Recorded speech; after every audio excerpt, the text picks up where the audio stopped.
Hi guys, what's up? Welcome back to my channel. This is Linda Tay coming to you today with another video. Today's video, I'm going to show you guys how to refresh knotless box braids, especially on box braids that were done by someone else. Also, I'm going to show you guys how to interlock box braids so that way you don't have to take them out. I'm going to show you guys two different methods, so if you guys are interested in seeing how to do this, then go ahead and continue watching. So yeah. So guys, she said, hey Taylor, it's time for a refresh. She got her hair done by someone else and she wanted me to refresh her hair. So she took out the edges of her hair, and yeah, so just the first row is taken out, but I'm going to refresh kind of like the front in general, so that way it still looks like fresh and she could still go a couple more weeks with them done.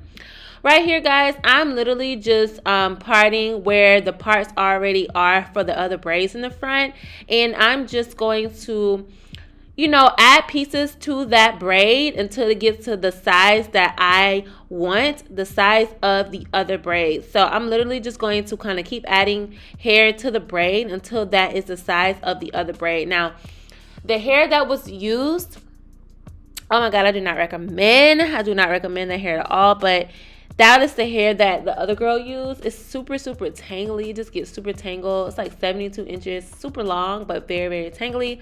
But like I said, whenever you are going over someone else's work, just try to make sure that you are using the same hair, so that way the braids look similar, okay?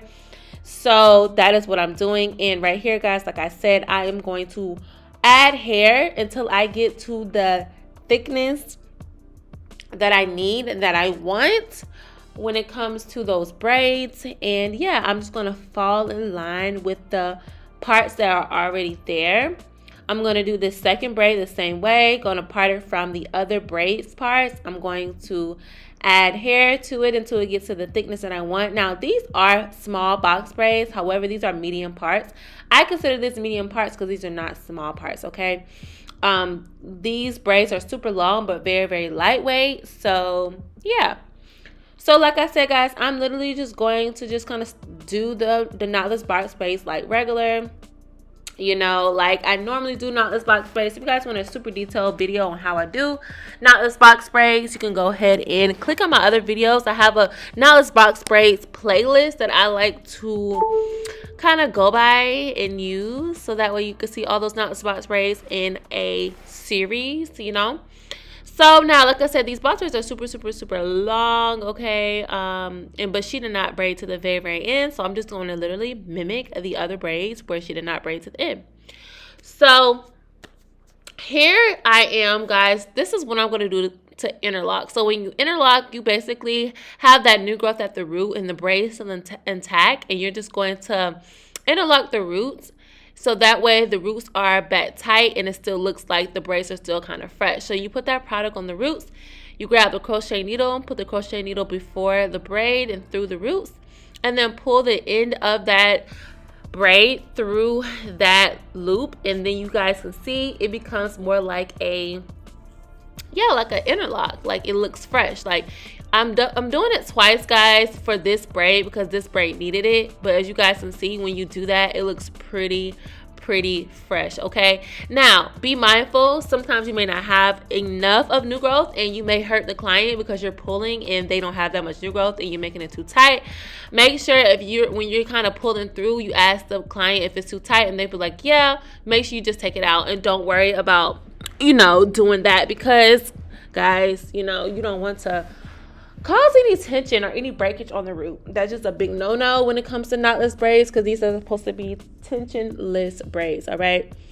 So just keep in mind when it comes to that. So now you just kind of like to, what I like to do is when it comes to the interlocking, I like to see what side would benefit most from it. So what I like to do, guys, I like to either do it from the left or the right side, and then I like to interlock from the top. Because if you interlock from the top and interlock again from the top, you may not have the tightness that you want. So if you want the tightness to be on the sides as well as like the top, then do one of the sides first and then do the top second. So, you know, that means you're going to put your crochet needle through horizontally first and pull from one side, and then you're going to want to put the crochet needle through the top and then pull from the top. So that way it seems as if it's tighter, but in reality it's not. Make sure you do not forget to put product on it, because that product gives it that smooth you know, that smooth finish that you want to see when you especially have the fresh knotless box braids. All right, so like I said, just take all that into consideration and be mindful when it comes to how you want the knotless box braids to look. It seems as if the 2 braids behind that is already done. So yeah, guys, it's really simple. You can literally do this throughout the whole head. If she did not take these braids out, I would have probably interlocked that whole front for her and not did any fresh braids. But since she took that first row out, I just decided, you know, to go ahead and just do that first row. Like, you can also do how she did it, where you have the first row so it can look super fresh, and then interlock the rest of the front and the kind of like the top. Everything that someone's going to see, you can go ahead and just, you know, make that fresh. All right. So yeah, guys. So actually, I use a new braid product today. I used the Ebin braid lock gel. It was pretty good.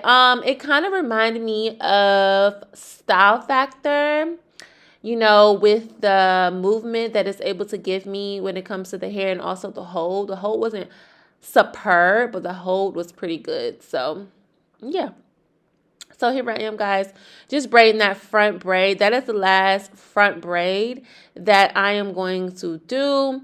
After that, it's just nothing but interlocks after that. Okay, so that crochet needle that I bought is $1 from the beauty supply store. And like I said, I literally just kind of go through the roots and pull the end of that braid, you know, interlock it through. Okay, so that really matters. Okay, really matters. So that is what I'm going to do. So here I am. I'm putting that product on when it comes to interlocking and when it comes to the knotless braids that needs to be done. You guys, what I just did was I did it through the side. Okay, just now. Did it through the side. Make sure you flip that braid over so it can kind of lay flat. And if I need to interlock it again, I'll interlock it coming from the bottom towards the top. You see how I did that, guys? I did it from the side and then I pulled it up from the bottom towards the top. So did the crochet needle horizontally and then I did the crochet needle vertically, okay? If you need to kind of repart, you can clean it up with the comb. If you have extra hair, the client's hair that's kind of out and fuzzy, you can wrap that hair around that braid before you crochet. So here I am again doing it from the side. Okay, and now I'm doing it from the bottom to the top vertically, and I'm going to pull through and I'm going to flip the braid and make sure it's streamlined, guys. Yeah, so that's it, guys. For this one, I think I only needed one time to wrap. I think I tried to wrap it again and she was like, oh, it's too tight. So I just kind of left it on alone. Okay. So yeah, and I'm just doing the top the same way. So yeah, even though it looks like I said, it makes it look like it's like fresh, but it's not, girl. It ain't fresh, girl. It ain't fresh. And a lot of people ask, is it hard to take out? No. So I always recommend for you to wet your hair before you take braids out anyway, to reduce breakage. So if you wet your hair and start to take the braids out, normally like how you do knotless braids, you may see like a little crisscross, but it shouldn't be a knot, if that makes sense. It should not be a knot, guys, especially if you wet your hair, especially the roots. And especially if you know you got something interlocked or you don't have these braids in for a long time, make sure you kind of saturate the roots a little bit to make sure you have that slip going on. Now the braids that I redid, those are the only ones that's getting dipped. All right, the other braids are not going to get dipped. The interlock braids are not going to get dipped. And sorry, y'all, I do have my son in here. He was in here playing with her, so you'll see him kind of like pop in and out of the video. But yeah, so I'm only doing the braids that you'll be able to see, okay? I'm not doing all of the braids, just like the top and the front. So here I am looking on this side. I'm like, do I need to kind of refresh some of those on that left side? And I'm going to interlock those on the left side as well. Hope you guys enjoyed this video. Hope it was informative. Yeah, so if you guys know how to crochet, it's like super simple. You literally slide it through the hair open and then you put the braid in the crochet needle and close it and then pull it through. Do not pull it through if it's open. If the latch is open, it will get caught. You see what I'm saying? It just makes sense. If the latch is open, it's going to get caught whenever you're pulling it through.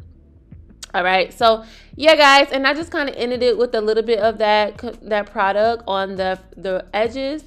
And I sprayed it with what I usually spray. I had some mousse and some got to be glue spray. And yeah, that is basically how everything ended. Love you guys so much. Thank you guys for watching this video, and I will talk to y'all in my next video. Bye.